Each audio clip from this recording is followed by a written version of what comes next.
नमस्कार साथियों, कैसे हैं आप सब। मैं प्रियंका आप सबका आपके अपने YouTube channel let's start study में बहुत बहुत स्वागत करती हूँ।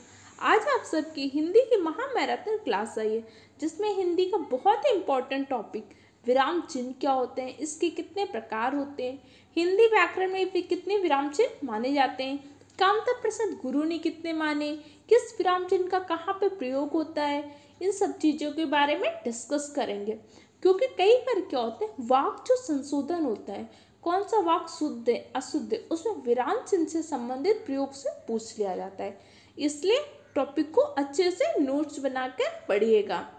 हो चुका आगाज लड़का, युग बदलने की तैयारी, जीत उसी की होगी जिसका संघर्ष जारी है। ये संघर्ष करते रहिए, तब तक करना है जब तक आपका आपके माँ बाप का सपना पूरा नहीं हो जाए।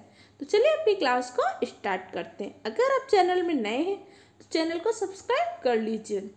विराम चिन्ह, तो सबसे पहले हम जानते हैं विराम क्या होता है। विराम का तात्पर्य क्या होता है। विराम का तात्पर्य होता है ठहराव या रुकना। जैसे बोलते हैं नहीं, थोड़ा तो स्टॉप लो। स्टॉप लो मतलब क्या हुआ, थोड़ा तो रुक जाओ, थोड़ा तो विराम ले लो।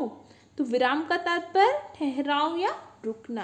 तो हिंदी में कामता प्रसाद गुरु ने मूल रूप से 14 विराम चिन्ह माने हैं। ये क्वेश्चन आपके सुपर टेट के एग्जाम में पूछा जा चुका है। कौन कौन से कुछ प्रमुख विराम चिन्ह होते हैं, जैसे कि आपका अल्प विराम। कौन से विराम चिन्ह का कौन सा चिन्ह होता है, इसको आप देखते जाइएगा। अल्प विराम, अल्प विराम का प्रयोग कहाँ पे करते हैं, जहाँ पे हम बहुत ही अल्प समय के लिए रुक रहे हैं। अर्धविराम, अर्धविराम का एक चिन्ह होता है सेमी कॉलन। जैसे कोई वाक हुआ, उसको पूर्ण नहीं हुआ, उसी वाक में छोटा सा उपवाक आ गया, तो वहाँ पे हम क्या करते हैं, अर्धविराम का प्रयोग करते हैं। पूर्ण विराम, जहाँ पे वाक आपका पूरा समाप्त हो जाता है, उसका पूरा अर्थ कंप्लीट हो जाता है। उपविराम, उपविराम कॉलन, कई बार ऐसे क्वेश्चन पूछा गया है कि इससे क्या बोलते हैं। जैसे आप इसे संस्कृत में क्या बोलते हैं, इनको संस्कृत में आप इसे विसर्ग बोलते हैं, लेकिन हिंदी में इसको क्या बोलते हैं, उपविराम बोलते हैं। ठीक है। प्रश्नवाचक चिन्ह, जहाँ पे क्या होता है, कोई भी क्वेश्चन पूछने की बात हो, जैसे आप कहाँ जा रहे हैं, वह क्यों रो रहा है, वह क्यों हंस रहा है, ये अगर आप प्रश्न पूछा जा रहा है तो वहाँ पे हम क्या करते हैं, प्रश्नवाचक चिन्ह का प्रयोग करते हैं। विस्मयादिबोधक, जहाँ पे अचानक से एक्सप्रेशन, कोई भी भावनाएं व्यक्त हो रही हो, हर्ष, क्रोध, भय, घृणा, आशीर्वाद, इस तरीके की अगर भावना है तो हम किसका प्रयोग करते हैं, विस्मयादिबोधक चिन्ह का। संयोजक चिन्ह, जैसे जहाँ पे दो चीज़ों को जोड़ना है या फिर जहाँ पे द्वंद्व समास होते हैं, वहाँ पे हम संयोजक चिन्ह का प्रयोग करते हैं। अभी सारी चीज़ें मैं आपको प्रयोग करके एक एक वाक में समझाऊंगी। अभी तो यहाँ पे एकदम शॉर्ट में इंट्रो दे रहे हैं कि क्या चिन्ह क्या होता है। इसके बाद हर चिन्ह का वाक में प्रयोग करके भी समझाया जाएगा। और अगर आपको कहीं कन्फ्यूजन हो रही हो तो कमेंट सेक्शन में पूछ सकते हैं। क्लियर। उद्धरण चिन्ह, उद्धरण चिन्ह या इन्वर्टेड कॉमा, इन्वर्टेड कॉमा का प्रयोग वैसे हम किस में करते हैं, डायरेक्ट इनडायरेक्ट स्पीच में। कब करते हैं, जब कोई वाक कोई बोलता है, जैसे कोई कथन किसने बोला, जैसे कि रूसो का कोई कथन है, हर्बर्ट स्पेंसर का कोई कथन है, किसी के कथन को अगर लिखना है तो उसको हम क्या करते हैं, ऐसे इन्वर्टेड कॉमा के अंतर्गत लिखते हैं।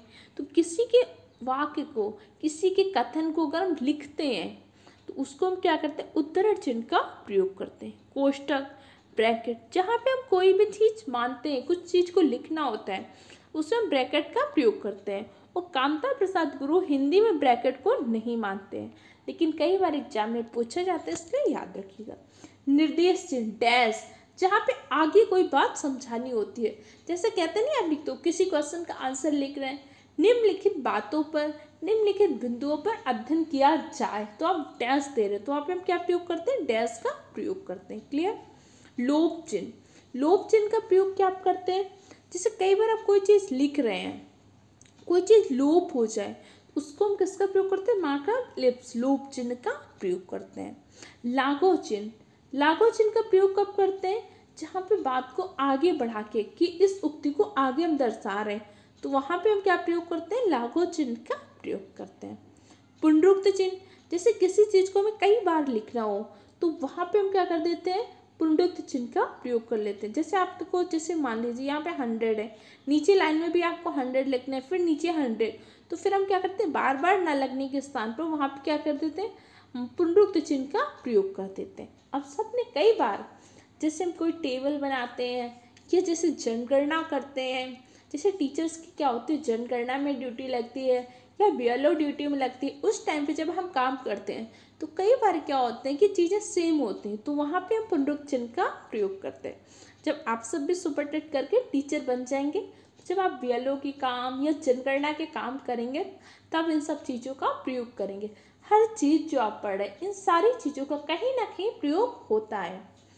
त्रुटि चिन्ह क्या होता है, जैसे बाई चांस आप कुछ लिख रहे हैं, अभी जैसे आप नोट्स बना रहे हैं, अब नोट्स बनाते हुए कोई चीज़ छूट गई, तो अब क्या करते हो, उसको ऊपर लिख लेते हो ना। जैसे आपको लिखना था डॉक्टर राजेंद्र प्रसाद भारत के प्रथम राष्ट्रपति थे, अब आपने क्या लिख दिया, डॉक्टर राजेंद्र प्रसाद भारत के राष्ट्रपति थे, और आपको लिखना क्या था, प्रथम भूल गया, तो वहाँ पे हम क्या करते थे, त्रुटि चिन्ह के ऐसे प्रयोग करके ऊपर लिख देते हैं प्रथम, तो क्या होता है, हमारा त्रुटि चिन्ह होता है। क्लियर हो गया। विवरण चिन्ह, कोलन या डॉस, जहाँ पे हम किसी चीज़ का विवरण दर्शाते हैं तो उसे क्या करते हैं, कोलन या डॉस का प्रयोग करते हैं। जैसे कि अब जैसे स्कूल में इस टाइम पे क्या हो रहा है, खेल सामग्री और टीएलएम खरीदी गई है अभी कुछ टाइम पहले। अब जो खेल सामग्री टीएलएम है उसकी पूरी लिस्ट भेजनी होती है, तो वहाँ पे जैसे हम ये पूरा एक निविदा लिखी जाती है कि इतना सामान खरीदा और क्या क्या सामान खरीदा, उसका विवरण से देना होते, तो वहाँ पे इस तरीके का हम विवरण चिन्ह का प्रयोग करते हैं। सारे चीज़ों को कहीं ना कहीं यूज होता रहता है, बस पढ़ते रहिए और बहुत जल्द आप बेसिक में टीचर बन जाइए। क्लियर। चलिए आगे देखते हैं, कौन से विराम चिन्ह का कहाँ पे प्रयोग हुआ। अर्ध विराम, सेमी कॉलन, इसका प्रयोग कहाँ पे करते हैं, जहाँ पे हमें अल्प समय के लिए रुकना होता है, अल्प विराम से कुछ अधिक ठहरते हैं। जैसे अल्प विराम तो बहुत कम समय के लिए अगर रुक रहे हैं तो हम क्या करते हैं, अल्प विराम। अर्ध विराम, अल्प विराम से थोड़ा अधिक लेकिन पूर्ण विराम से कम, तब करते हैं। या फिर इसको ऐसे, जैसे किसी एक वाक्य के बीच में कोई एक उपवाक्य आ गया तो वहाँ पे हम क्या करते हैं, अर्ध विराम का प्रयोग करते हैं। जैसे एग्जाम्पल देख लीजिए, जो चाहे करो बस हमें तंग ना करो। अब यहाँ पे जो चाहे करो, जो चाहे, हम बिल्कुल थोड़ा समय के लिए रुके, जो चाहे करो, यहाँ पे एक वाक्य समाप्ति हो रही है ना, उपवाक्य की तरह समझ में आ रहा है ना, जो चाहे करो, लेकिन यहाँ पे हमारा वाक्य तो नहीं समाप्त हो रहा है, तो यहाँ पे हम किसका प्रयोग करेंगे, यहाँ पे हम प्रयोग करेंगे अर्ध विराम का, और यहाँ पे हमने किसका प्रयोग किया, अल्प विराम का, क्योंकि हम बहुत कम समय के लिए रुके, बस हमें तंग ना करो, और यहाँ पे हम पूर्ण विराम का प्रयोग करेंगे। इस तरीके का क्वेश्चन एक बार आपके आरोग्य एग्जाम में भी आ चुका था, वहाँ पे उसने क्या किया था, जो चाहे करो, यहाँ पे उसने अर्ध विराम की जगह अल्प विराम का प्रयोग किया था। इस तरीके से कई टेंस थे, उसने पूछ रहा था इनमें से कौन सा वाक्य अशुद्ध थे, तो जिसमें क्या हो रहा है, ये वाला अशुद्ध था, क्योंकि जो चाहे के पास हमारा अल्प विराम आएगा, करो के बाद आपका अर्ध विराम आएगा। क्लियर, पॉइंट समझ आया, आपको क्या समझ में आया उसको एक बार रिकॉल करते हैं। अल्प विराम, जहाँ पे हम बहुत कम समय के लिए रुकते हैं, अल्प विराम। अर्ध विराम, जहाँ पर हम अल्प विराम से अधिक पूर्ण विराम से कम समय के लिए रुकते हैं, वहाँ पे हम अर्ध विराम सेमी कॉलन का प्रयोग करते हैं। क्लियर हो गया, समझ में आ गया। अब चलिए आगे देख लेते हैं, पूर्ण विराम का प्रयोग कहाँ पे करते हैं। पूर्ण विराम का प्रयोग हम करते हैं जहाँ पे हमारे वाक्य समाप्ति होती है, जैसे राम आज घर गया था। अब कंप्लीट हो गया, पूरा सेंस समझ में आ गया ना कि राम आज घर गया था, तो हमने किसका प्रयोग कर दिया, पूर्ण विराम का। मोस्टली बच्चों को सिर्फ पूर्ण विराम का प्रयोग करना ही आता है। आपको इससे पहले कौन कौन से विराम चिन्हों का प्रयोग करना आता था, कमेंट सेक्शन में जरूर बताइएगा। क्लियर। अब चलिए आगे पढ़ते हैं, योजक चिन्ह। योजक चिन्ह में भी बच्चों को बहुत बार कन्फ्यूजन होता है। कब कब करते हैं, जब दो शब्दों के बीच परस्पर संबंध बताना हो या एक दूसरे का पूरक बताना हो, तब भी हम क्या करते हैं, योजक चिन्ह का प्रयोग करते हैं। इसके साथ ही जितने भी आपके द्वंद्व समास होते हैं, द्वंद्व समास में क्या होता है, योजक चिन्ह का प्रयोग करते हैं। अब द्वंद्व समास में जैसे रुपया पैसा, माता पिता, भाई बहन, इन सब में देख रहे हैं आप किसका प्रयोग हो रहा है, योजक चिन्ह का प्रयोग हो रहा है। जैसे रुपया पैसा, किसका प्रयोग हो रहा है, योजक चिन्ह का। अब जब हम योजक चिन्ह को हटाते हैं तो किस चीज़ को आ जाता है, और आ जाता है, रुपया और पैसा। अच्छा, समास की क्या ट्रिक होती है? अगर आप चाहते हैं कि समास की एक ट्रिक बताएं जिससे आप समास को देखते ही पहचान लेंगे तो कमेंट सेक्शन में कमेंट करके बताइएगा, क्योंकि समास की बहुत अच्छी ट्रिक होती है जिससे आप बहुत ही आसानी से समास को समझ पाएंगे। ऑफलाइन क्लासेस में मैंने अभी समास की ट्रिक नहीं ली है, लेकिन आपकी संधि की ट्रिक ली जा चुकी है, आप सबको पता होगा जो ऑफलाइन में पढ़ रहे हैं। क्लियर? अब योजक चिन्ह के कुछ एग्जाम्पल देख लीजिए। दिन रात से बैठने रहने से कुछ नहीं होगा, तो दिन और रात वैसे क्या होता है, द्वंद्व समास भी होता है। रात भर, दो संबंध बता रहे हैं ना, सुबह सुबह, तो इनमें क्या होगा, योजक चिन्ह का प्रयोग होगा। ये सारी चीज़ें ध्यान रखिएगा। अभी आपको सरल लग रही, जब आप एग्जाम में इनको सॉल्व करते हो, चारों ऑप्शन इससे रिलेटेड होता है, फिर कई बार कन्फ्यूजन हो जाता है और गलत हो जाता है। इसलिए आपको ऐसी तैयारी करनी कि आपका एक नंबर भी कहीं गलत नहीं हो। आप सबको पता है कि पिछली भर्ती में कितनी मेरिट हाई गई थी, और अब तो और भी ज़्यादा बच्चे, क्योंकि आप पता है 2017 से जो भी बच्चे कर रहे हैं उसके बाद से कोई वैकेंसी नहीं आई है।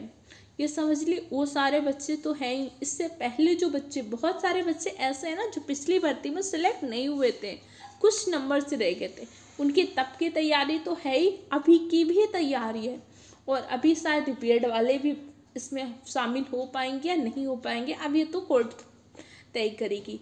लेकिन आप समझ लीजिए, बहुत सारे बच्चे और बहुत मेहनत से बहुत अच्छी तैयारी कर रहे हैं, इसलिए आप सबको भी तैयारी करनी है, मेहनत करनी है और हर हाल में सफल होना है।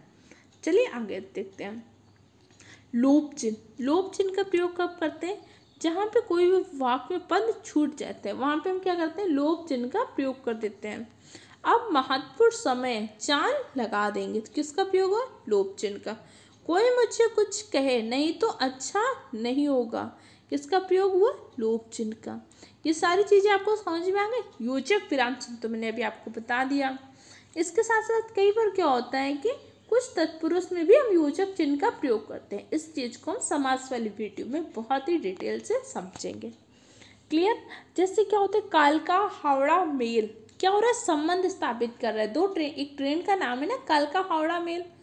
अच्छा, ये बताइए कौन सी ट्रेन का नाम नेताजी सुभाष एक्सप्रेस का रख दिया गया है? कालका हावड़ा मेल। कालका हावड़ा मेल का नाम बदल के नेताजी एक्सप्रेस रख दिया गया है। करंट का क्वेश्चन है, नोट डाउन कर लीजिए।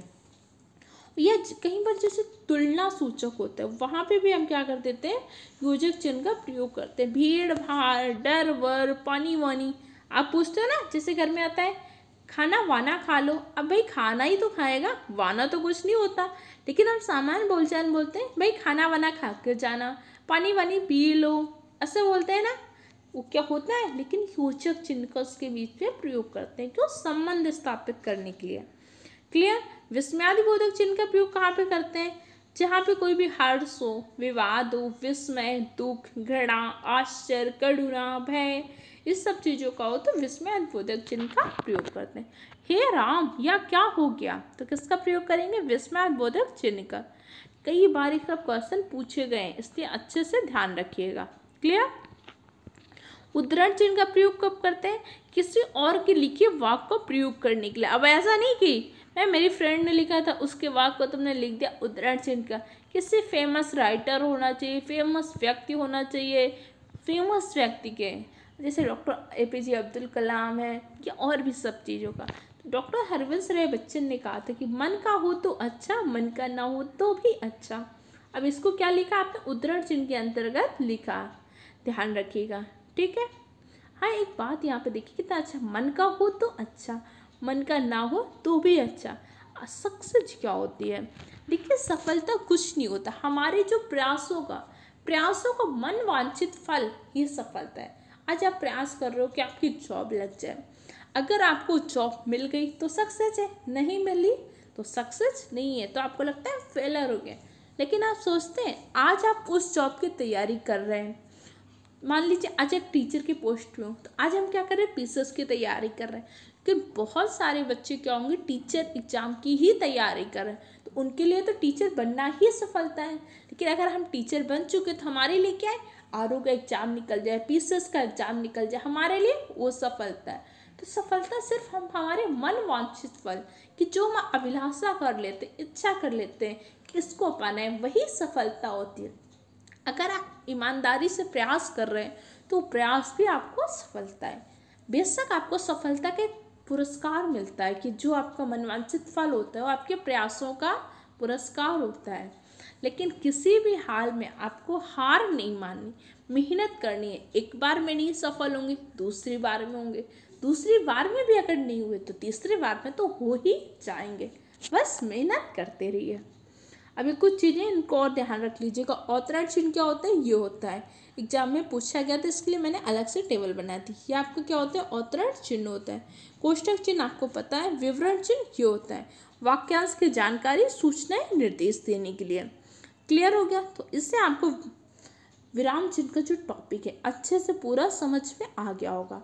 अगर इसके बाद भी आपको कोई भी कन्फ्यूजन रहती है तो कमेंट सेक्शन में कमेंट करिएगा, पूछ लीजिएगा।